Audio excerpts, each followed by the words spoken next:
Hi, folks. This is Don Meisner with the North Country Fishing Report. You know, one of the things that we've talked about a lot, and I really wanted to sort of finish this week talking about something that I think is more important than I might have realized, and that is the type of line that you use. And I've gone over the different lines from braid to monofilament to fluorocarbon.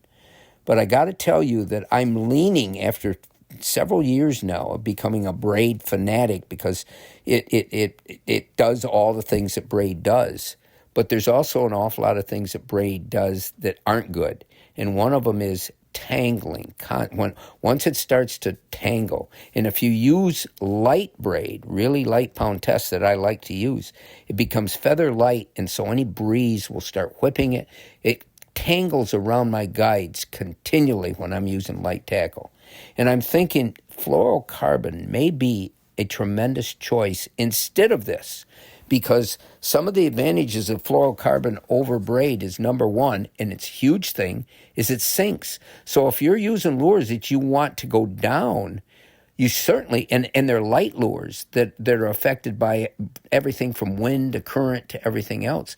If you're using monofilament, which floats, and braid that pretty much floats, it kind of goes against what you're trying to do. Fluorocarbon sinks, and it will get your lure down. Second of all, it according to a lot of experts, it's invisible. So if you're fishing clear water, if you're fishing for fish that can be very finicky, if they can't see the line, which might look like a rope to a fish because their eyes are so doggone good, then you want it to become as invisible as possible. And fluorocarbon does that.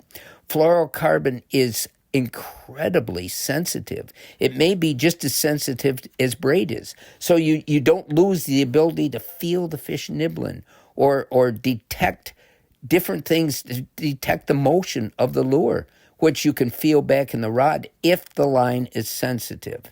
So, and the other thing, and I think this is a huge thing, is fluorocarbon is more abrasion resistant than any of the other lines. You would think braid, because it's so strong, would be abrasion resistant, but I'll tell you, from years of using it in the streams with sharp rocks, I've lost more lures just because the rocks tend to fray the line and you break off when you get a fish.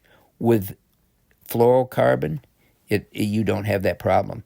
It's so much tougher that way. So it's something I think you should consider. There's a lot of manufacturers that make it, and honestly, I really believe that not all are equal. Some are much better than others, and the only way you're going to find that out is to experiment. The very first fluorocarbon line you choose may work fine for you.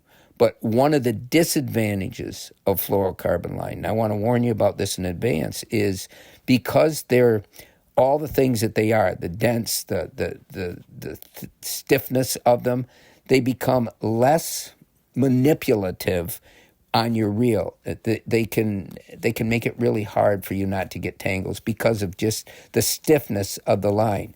Now, that may not be the right word, stiffness, but that's something I do want to warn you about. And it's the reason that I haven't just spooled my reels, my spinning reels, just with fluorocarbon, because I've seen a lot of people that had a lot of problems with that coming off the spool. It's not as supple. It doesn't feel that way like monofilament does. So it will, because it comes off in a stiffer way, a lot of times it will tangle, just kind of like what braid does.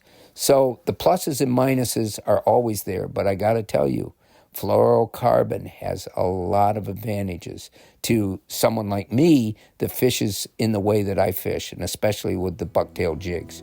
Until next time, folks, this is Don Meisner with the North Country Fishing Report.